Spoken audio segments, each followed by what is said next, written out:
26 नवंबर 1949 ईस्वी, मिति मार्गशीर्ष शुक्ल सप्तमी, संवत 2006 विक्रमी को एतद द्वारा संविधान को अंगीकृत, अधिनियमित और आत्मार्पित किया गया।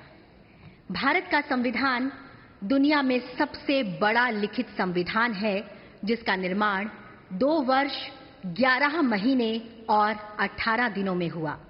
संविधान के पहले ही पृष्ठ पर लिखा है, इंडिया दैट इज भारत। यह प्रतीक है सभ्यता के सातत्य का, परंपरा की जुड़ती कड़ियों का और जड़ों से जुड़ने का। और ये हम सभी के लिए बहुत हर्ष और गर्व की बात है कि इस वर्ष देश संविधान को अंगीकार किए जाने की 75वीं वर्षगांठ मना रहा है।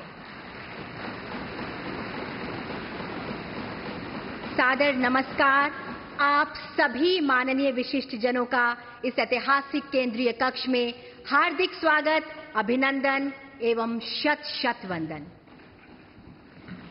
इस कार्यक्रम को प्रारंभ करने हेतु मेरा सादर अनुरोध माननीय लोकसभा अध्यक्ष श्री ओम बिरला जी से कि आप स्वागत भाषण प्रस्तुत करें।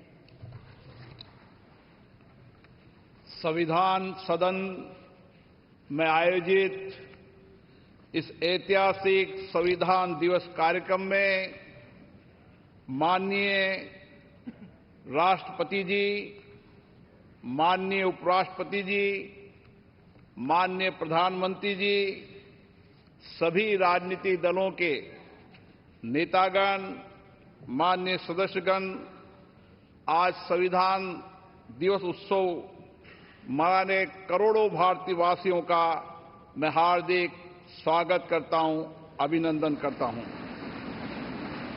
75 वर्ष पहले इसी दिन, इसी पवित्र स्थान पर हमारे संविधान को अंगीकृत किया था। माननीय राष्ट्रपति महोदय के नेतृत्व में संपूर्ण देश एक साथ मिलकर आज संविधान के प्रति कृतज्ञता प्रकट कर रहा है।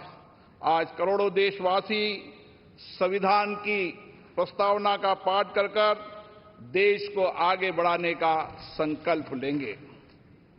माननीय प्रधानमंत्री जी की प्रेरणा से वर्ष 2015 में हमने 26 नवंबर को संविधान दिवस के रूप में मनाने का ऐतिहासिक निर्णय लिया था।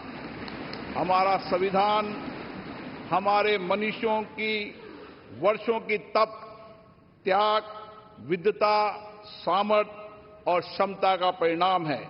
इसी केंद्रीय कक्ष में लगभग 3 वर्षों के कठिन परिश्रम के बाद उन्होंने देश की भौगोलिक और सामाजिक विविधताओं को एक सूत्र में बांधने वाला संविधान बनाया।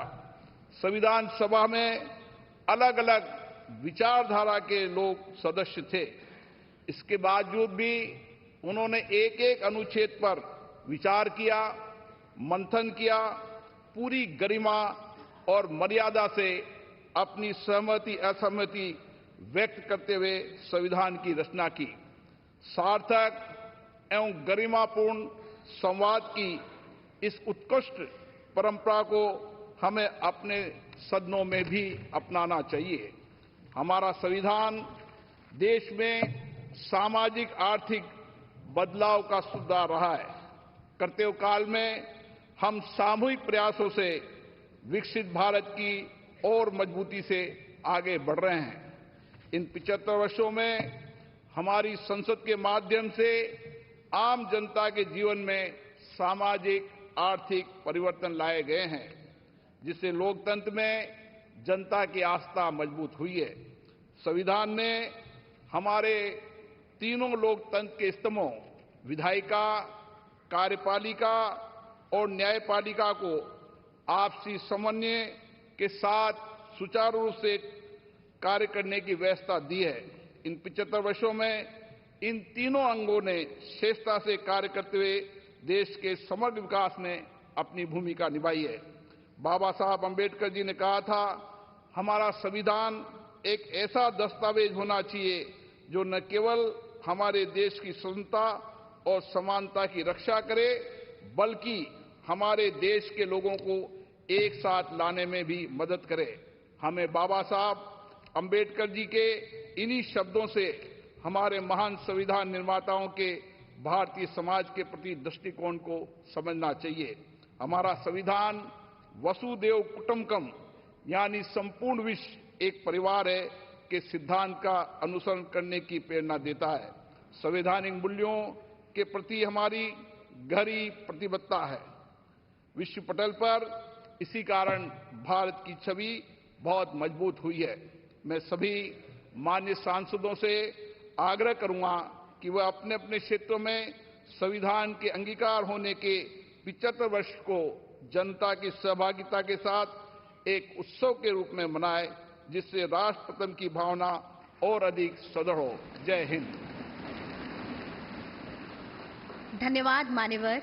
माननीय विशिष्टगण, भारत दुनिया का सबसे बड़ा लोकतंत्र है और संविधान हमारा ग्रंथ है। आइए अब भारत के संविधान की महिमा पर आधारित एक फिल्म के माध्यम से जानें संविधान के निर्माण की इस ऐतिहासिक यात्रा और गौरवशाली सफर को।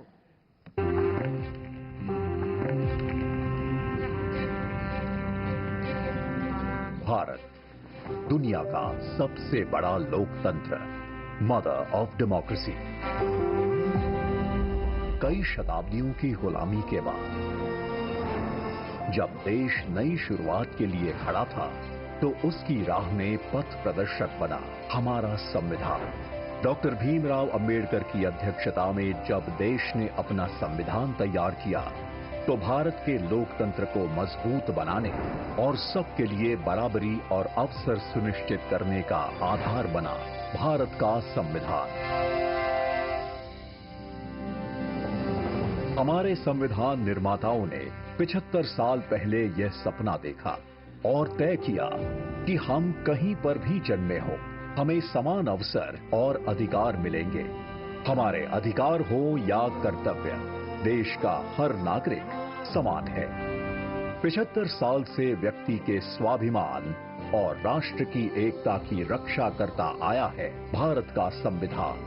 आज भी हमारे लिए सबसे ऊपर और सबसे पवित्र ग्रंथ। हमारा संविधान अनुच्छेदों के संग्रह से बढ़कर हजारों वर्षों की सभ्यता और परंपराओं की आधुनिक अभिव्यक्ति भी है।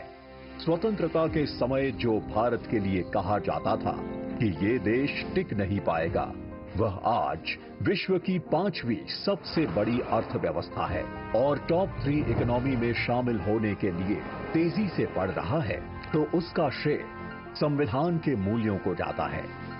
बीते 10 साल में लिए गए फैसलों, बनाई गई नीतियों और उठाए गए कदमों के मूल में संविधान की स्पिरिट रही है। हमारे संविधान के प्रेम्बल की शुरुआत में जो वी द पीपल लिखा है, ये सिर्फ 3 शब्द नहीं है। वी द पीपल एक आह्वान है, एक प्रतिज्ञा है, एक विश्वास है। आज के भारत का मंत्र सबका साथ, सबका विकास, सबका विश्वास, सबका प्रयास। ये संविधान की भावना का सबसे सशक्त प्रदर्शन है। संविधान के समानता के सिद्धांत के साथ आज बिना भेदभाव लाभार्थियों तक लाभ पहुंचता है। अंत्योदय के लक्ष्य के साथ वंचित वर्ग और पिछड़े प्रदेशों को हर योजना के केंद्र में रखा जाता है। महिलाओं के उद्यमी बनने में, कप्तान बनने में, ऊंची उड़ान लेने में देश उन्हें मदद पहुंचाता है। देश के प्रथम गांव से लेकर दूर दराज के गांव तक पहुंच रही सड़कें, सामान, केबल्स और खुशियां संविधान के प्रति देश का समर्पण दिखाता है। विश्व का सबसे लंबा लिखित संविधान उस भारत का है जिसकी सुंदरता सीना चौड़ा कर देती है, जहां विभिन्न विचारों की सारी धाराएं एक ही सागर में मिलती हैं। एक भारत, श्रेष्ठ भारत की भावना के साथ आज पूरे भारत में एक संविधान है, जिसकी दिखाई दिशा पर चलकर हम बनाएंगे विकसित Bharat.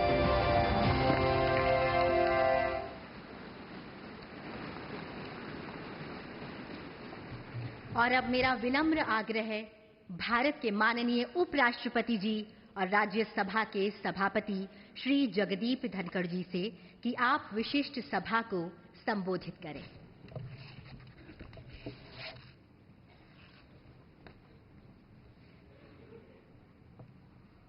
Honorable President,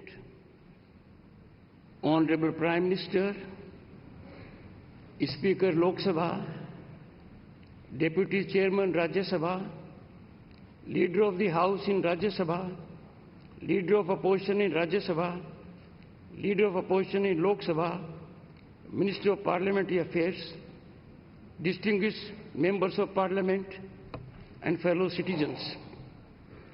This momentous day marks a historic milestone as we celebrate 75 years since Bharat adopted its constitution, a remarkable achievement for the world's largest and most dynamic democracy.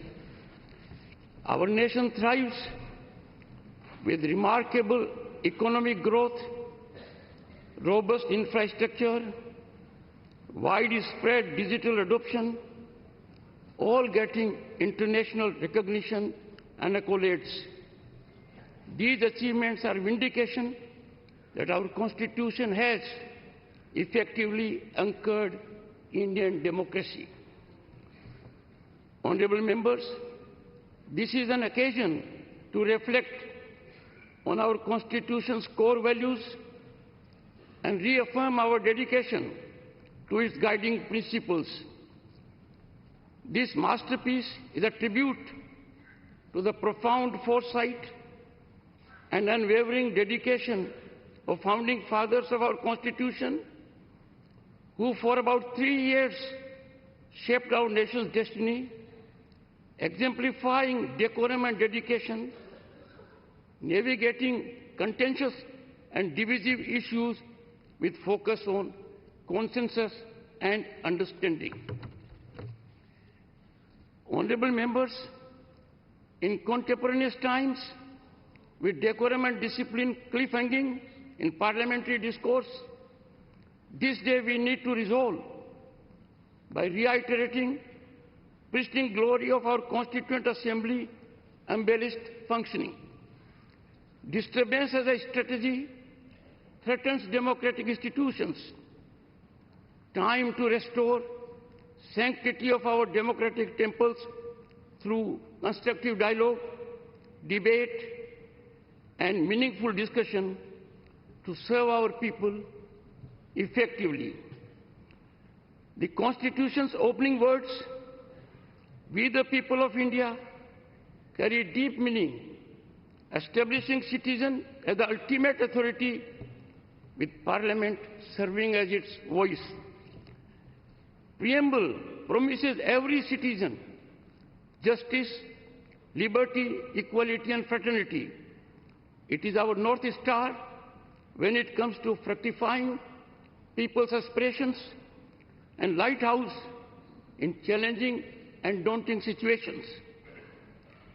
Honorable members, our Constitution assures fundamental rights and ordains fundamental duties.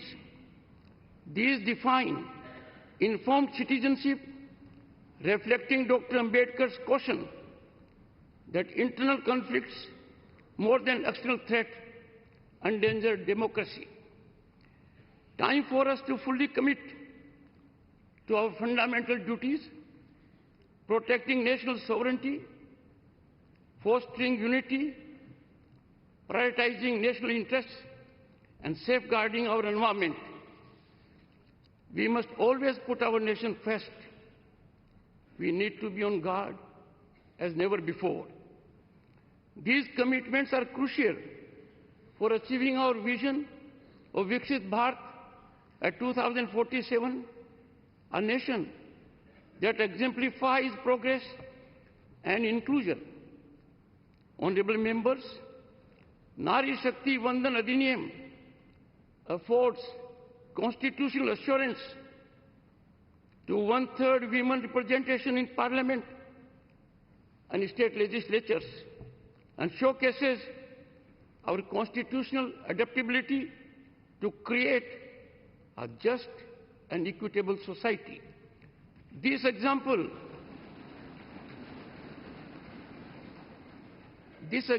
of the money illustrates how affirmative policies, transparent and accountable governance have helped citizens achieve their aspirations. Honorable members, India's constitution stands unique as the world's longest and only illustrated constitution, featuring artwork that depicts 5,000 years of our civilizational journey. Our constitution ingeniously establishes democracy's three pillars: the legislature, the executive, and the judiciary, each with defined role. Democracy is best nurtured with its constitutional institutions being in sync, tandem, and togetherness, adhering to their jurisdictional area. In functioning of these organs of the state, domain exclusivity is quintessence to making optimal contributions in steering Bharat towards unprecedented heights of prosperity and equity. Honorable members, evolution of a structured interactive mechanism amongst those at the helm of these institutions would bring greater convergence in serving the nation. It is constitutional ordainment that the Parliament, after shaping legislation, must also ensure legislation trajectory in right direction. As guardians of democracy, we bear the sacred duty to honor our citizens' rights, aspirations, and ceaselessly pursue their dreams by making optimal contributions inspired by national welfare and public interest. It is for this that June 25 is now set to be celebrated every year, reminding us of the emergency, the darkest period when fundamental rights of citizens were suspended, people were detained without any reason, and civil rights were violated. Honorable members, all citizens, particularly members of Parliament, must amplify our nation's resonance on the world stage. May this honored chamber resonate with democratic wisdom, maintaining the bond between citizens and their elected representatives. As we commemorate the 75th anniversary, let us commit to building a more vital collective consciousness of our Constitution that binds us as people and promotes progressive nation building ideas while shielding us from the consequences of sectarian perspectives. Honorable members, I seek to refer in conclusion Dr. Ambedkar's reflection in his last address in the Constituent Assembly on November 25, 1949, in this hallowed theatre. I quote, "What perturbs me greatly is the fact that not only India has once before lost her independence, but she lost it by the infidelity and treachery of some of her own people. Will history repeat itself? It is this thought which fills me with anxiety. This anxiety is deepened by realization of the fact that in addition to our old enemies in the form of caste and creeds, we are going to have many political parties with diverse and opposing political creeds. Will Indians place the country above their creed, or will they place creed above the country?" Honorable members, Dr. Ambedkar further exhorts, I quote, I do not know, but this much is certain, that if the parties place creed above country, our independence will be put in jeopardy a second time and probably be lost forever. This eventuality we must all resolutely guard against. We must be determined to defend our independence with the last drop of our blood. Unquote.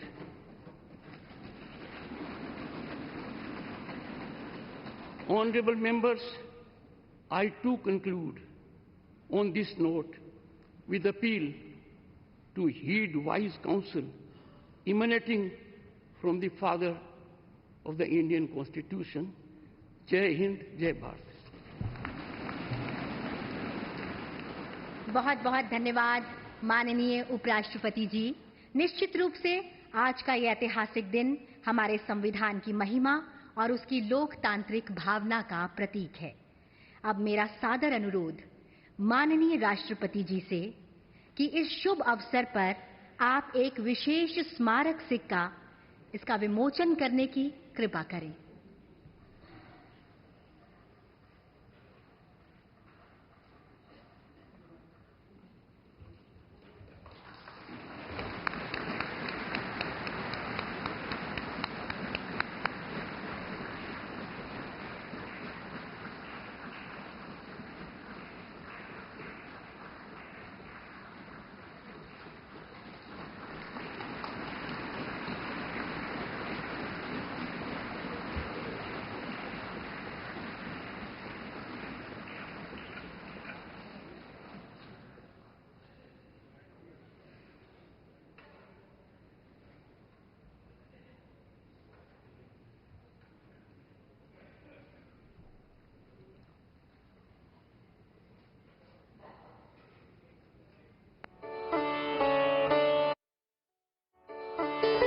धन्यवाद।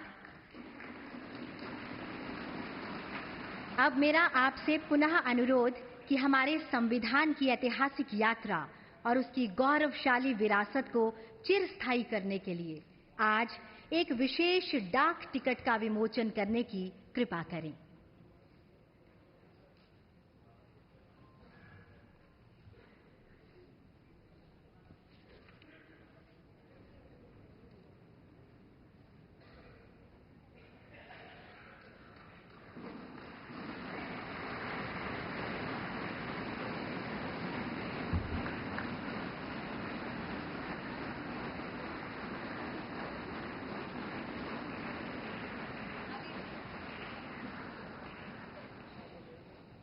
यह डाक ticket संविधान की उन मूल भावनाओं का प्रतीक होगा जो भारत को एकजुट करती है और हमें आगे बढ़ने का मार्ग दिखाती है। करने की कृपा करें। सर्वप्रथम पहली पुस्तक है भारत के संविधान का निर्माण, एक झलक।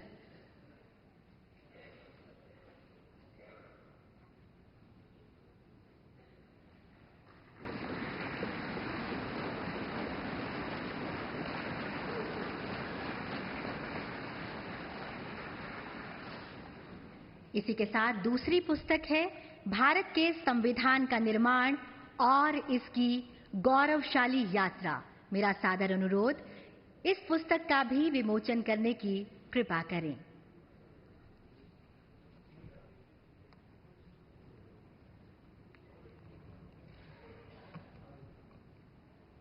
ये दोनों पुस्तकें अंग्रेजी और हिंदी दोनों ही भाषाओं में उपलब्ध हैं।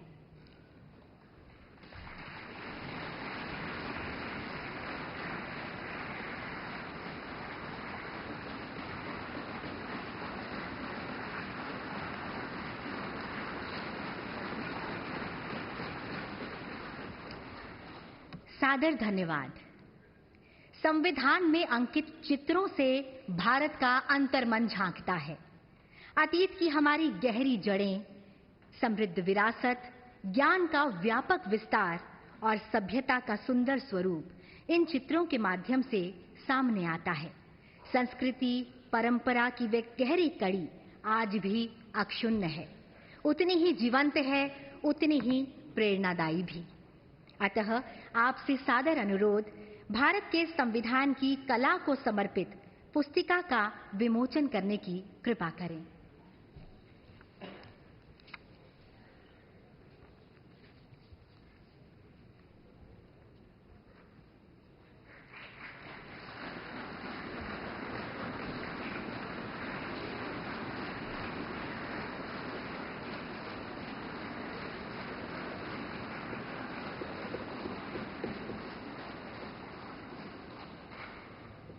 बहुत बहुत धन्यवाद।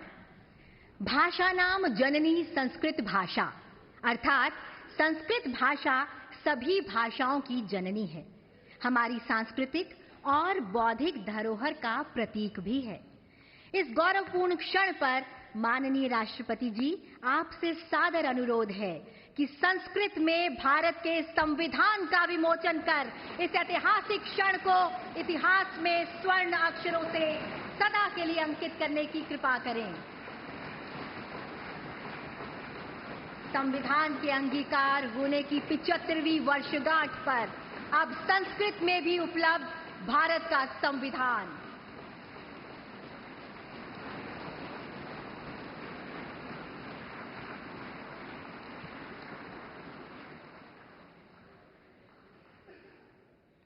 धन्यवाद। भारत के प्राचीनतम भाषा में मैथिली के उच्चतम स्थान थिक, अतः आपसे सादर अनुरोध, मैथिली भाषा में संविधान का विमोचन करने की कृपा करें। मान्यवर।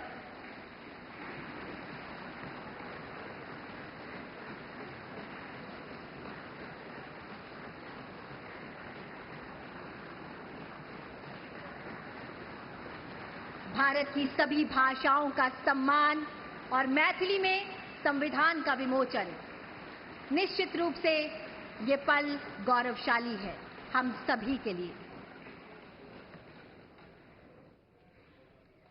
बहुत बहुत धन्यवाद मान्यवर। आप सभी माननीय विशिष्ट जनों की जानकारी अनुसार ये सभी पब्लिकेशंस लोकसभा पब्लिकेशन काउंटर पर उपलब्ध होंगी, जिनकी सूचना आप सभी को बुलेटिन के द्वारा जारी कर दी जाएगी।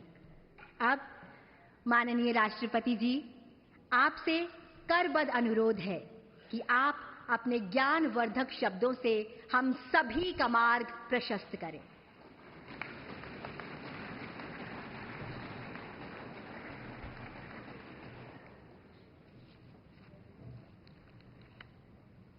भारत के माननीय उपराष्ट्रपति श्री जगदीप धनखड़ जी, प्रधानमंत्री श्री नरेंद्र मोदी जी, लोकसभा अध्यक्ष श्री ओम बिरला जी, राज्यसभा के उपसभापति श्री हरिवंश जी, राज्यसभा में सदन के नेता श्री जगत प्रसाद नाडा जी, राज्यसभा में विपक्ष नेता श्री मल्लिकार्जुन खड़गे जी, संसदीय कार्य मंत्री श्री किरेन रिजिजू जी, लोकसभा में विपक्ष नेता श्री राहुल गांधी जी, माननीय सांसदगण और प्यारे देशवासी, संविधान दिवस के पावन अवसर पर आप सभी के बीच आकर मुझे हार्दिक प्रसन्नता हो रही।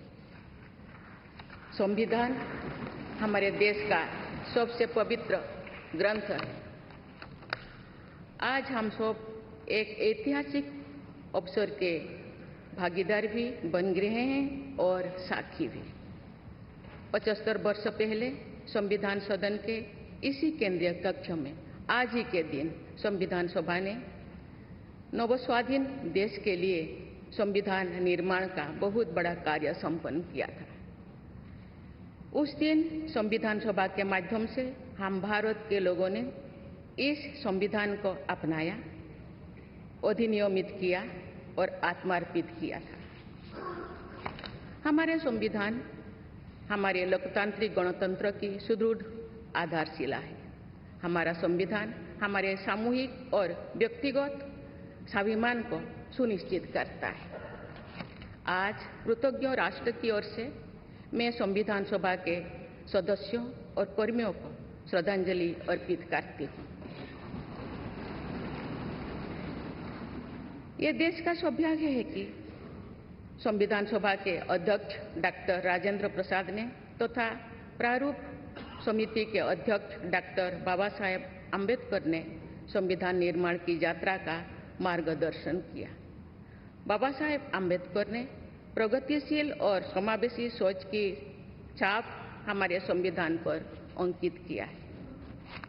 संविधान सभा में बाबा साहेब के ऐतिहासिक संबंधों से ये तथ्य स्पष्ट होता है कि भारत लोकतंत्र की जननी है। अपने लोकतंत्र पर गौरव की इसी भावना के साथ आज हम सब इस विशेष अवसर पर एकत्र हुए। ये अवसर संविधान सभा की 15 महिला सदस्यों के योगदान को स्मरण करने का भी है।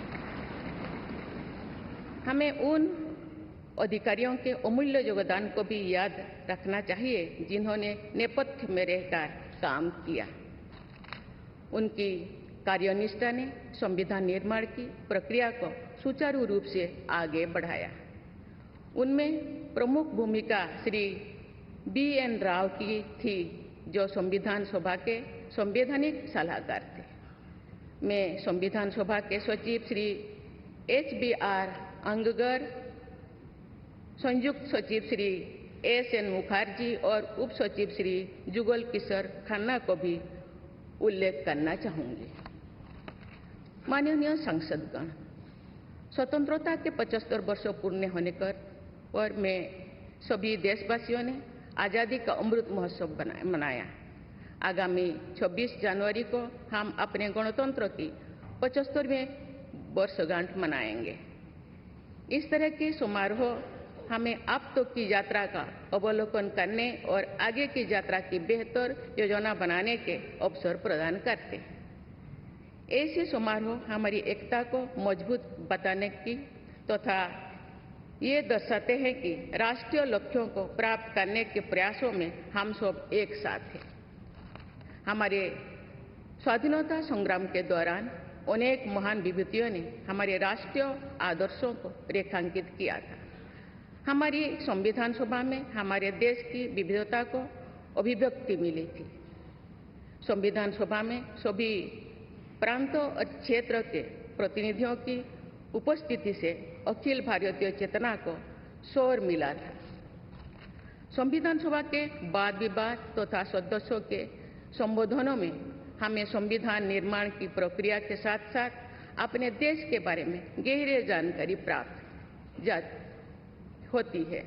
आज जिन पुस्तकों का विमोचन किया गया तथा जो शॉर्ट फिल्म्स दिखाई गई, उनमें लोगों को हमारे संविधान निर्माण के गौरवशाली इतिहास का परिचय प्राप्त होगा।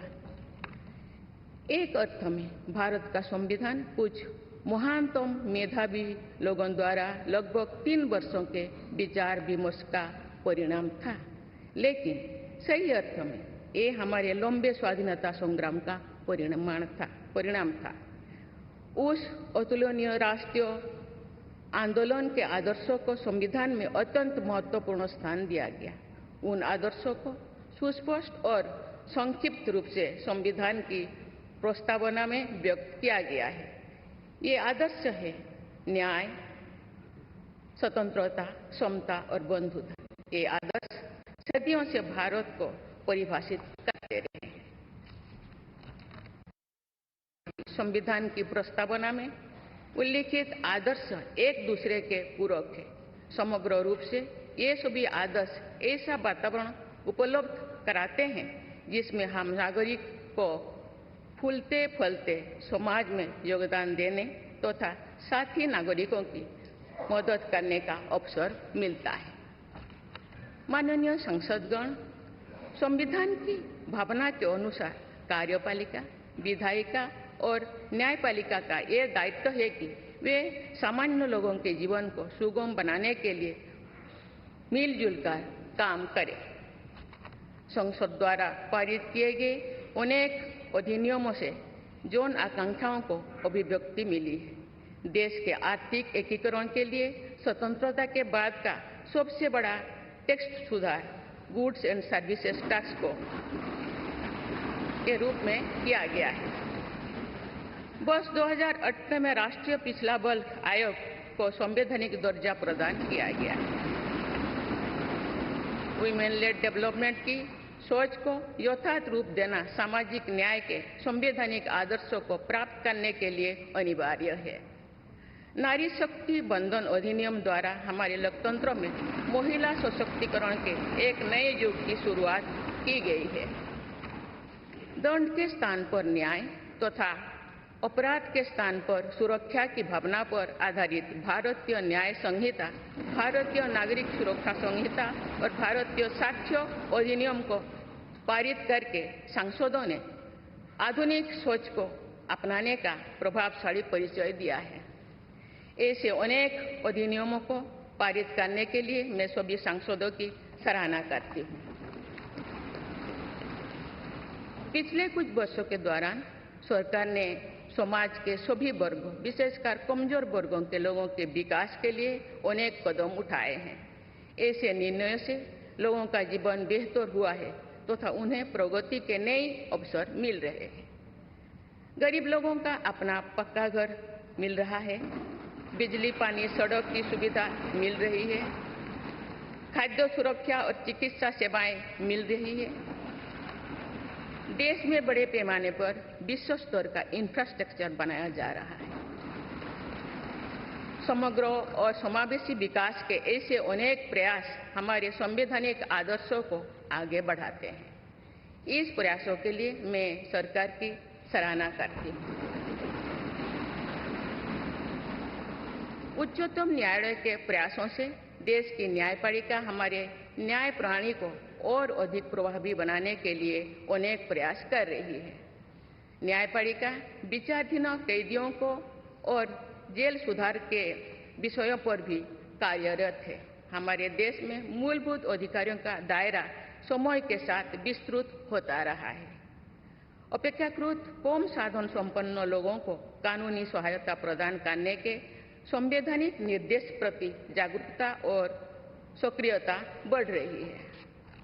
माननीय सांसदगण, कार्यपालिका, विधायिका और न्यायपालिका के साथ साथ सभी देशवासियों की सक्रिय भागीदारी से हमारे संवैधानिक आदर्शों को शक्ति मिलती है। हमारे संविधान में प्रत्येक नागरिक के मूल कर्तव्यों का स्पष्ट उल्लेख किया गया है।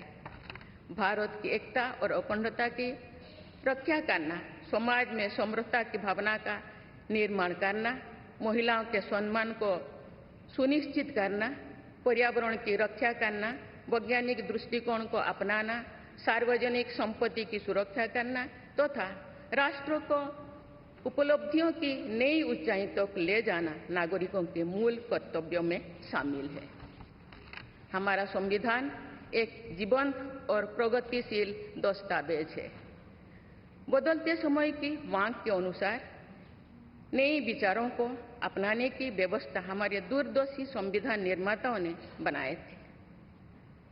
हमने संविधान के माध्यम से सामाजिक न्याय और समावेशी विकास के अनेक बड़े लक्ष्यों को प्राप्त किया है। नई सोच के साथ हम भारत को विश्व समुदाय में नई पहचान दिला रहे हैं। हमारे संविधान निर्माताओं ने भारत को अंतर्राष्ट्रीय शांति और सुरक्षा को मजबूत बनाने में महत्वपूर्ण भूमिका निभाने का निर्देश दिया है।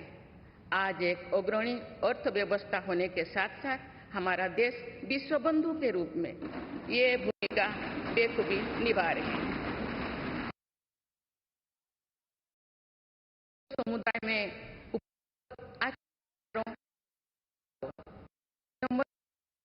आत्मसात करने के लिए भी तत्पर रहते हैं। देश की जरूरतों के मुताबिक उत्कृष्ट विचारों और पद्धतियों को अपनाने की इसी भावना का उदाहरण हमारे संविधान निर्माता दूरदर्शी सदस्यों ने हमें एक प्रेरणादायक संविधान दिया जो अन्य देशों के लिए भी एक आदर्श साबित हुआ है। संविधान सभा के अध्यक्ष और मेरे प्रतिष्ठित पूर्ववर्तियों में सर्वप्रथम डॉक्टर राजेंद्र प्रसाद ने वर्ष 1949 में आज ही के दिन अपने भाषण में एक विचार व्यक्त किया था कि संविधान को जीवंत बनाए रखना उन लोगों पर निर्भर करता है जो उसका संचालन करते हैं। उन्होंने ये भी कहा था कि कई चीजें जो संविधान में नहीं लिखी जा सकती, उनका संचालन परंपराओं के आधार पर किया जाता है। उन्होंने ये अपेक्षा व्यक्त की थी कि हमारा देश आवश्यक सामर्थ्य अर्जित करेगा और समुचित परंपराएं विकसित की जाएगी। मैं पूरी विश्वास के साथ कह सकती हूँ कि लगभग 3/4 सदी के संवैधानिक यात्रा के दौरान हमारे देश ने उन क्षमताओं को अर्जित करने और आर्थिक परंपराओं को विकसित करने में उल्लेखनीय सफलता प्राप्त की है। हमने जो अनुभव प्राप्त किए हैं, आने वाली पीढ़ियों को उनसे अवगत कराया चाहिए। वर्ष 2015 में सरकार द्वारा 26 नवंबर को संविधान दिवस के रूप में मनाने का निर्णय लिया गया। तब से प्रत्येक वर्ष मनाए जा रहे संविधान दिवस के समारोह से हमारे युवाओं में देश के बुनियादी दस्तावेज यानी संविधान के विषय में जागरूकता बढ़ाने में मदद मिली है। संविधान के प्रति युवाओं में उत्साह को देखकर हम सब देश के भविष्य के प्रति आश्वस्त हो सकते हैं। मैं सभी देशवासियों से अनुरोध करती हूँ कि वे हमारे संवैधानिक आदर्शों को अपने आचरण में डालें, मूल कर्तव्यों का पालन करें तथा वर्ष 2047 तक विकसित भारत के निर्माण के राष्ट्रीय लक्ष्य के प्रति समर्पण के साथ आगे बढ़े। मैं संविधान दिवस के अवसर पर सभी देशवासियों को बधाई देती हूँ। आप सभी को मेरा शुभकामनाएं। धन्यवाद। जय हिंद, जय भारत।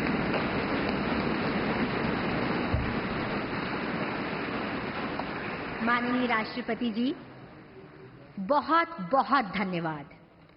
अब हम आपसे विनम्र अनुरोध करते हैं कि आज के इस विशेष अवसर पर आप पूरे राष्ट्र के साथ उद्देशिका का वाचन करने की कृपा करें। आप सभी से भी सादर अनुरोध।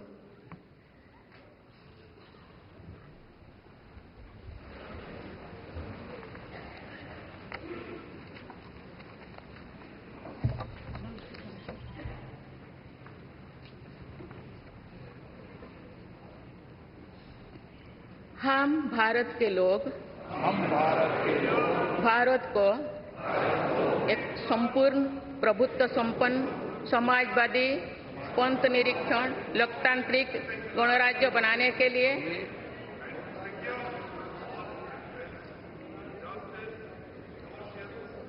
तथा उसके समस्त नागरिकों को सामाजिक, आर्थिक और राजनैतिक न्याय, विचार, अभिव्यक्ति, विश्वास, धर्म और उपासना की स्वतंत्रता,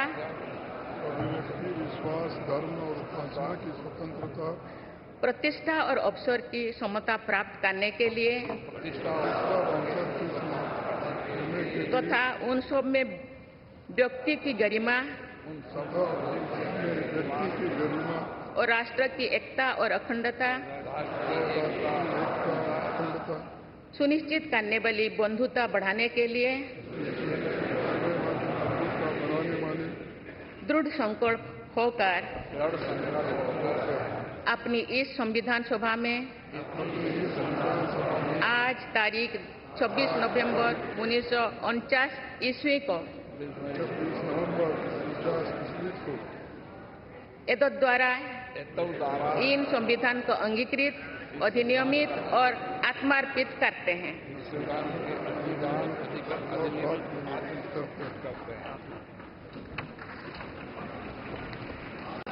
और अब राष्ट्रगान।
ऐतिहासिक केंद्रीय हॉल में संविधान के 75 साल पूरे होने का जश्न, और इस समारोह को संबोधित करने के बाद राष्ट्रपति द्रौपदी मुर्मू,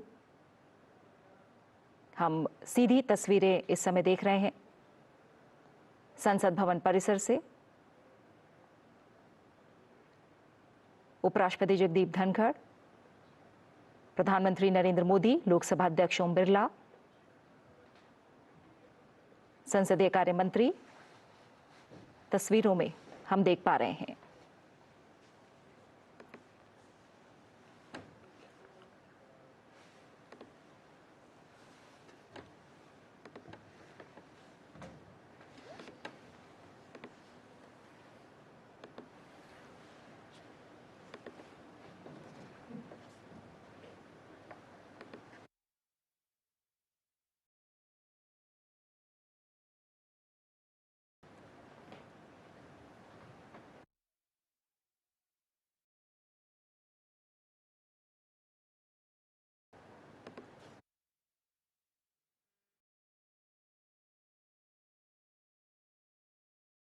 संविधान को अंगीकार करने के 75 वर्ष पूरे होने का जश्न मनाया जा रहा है।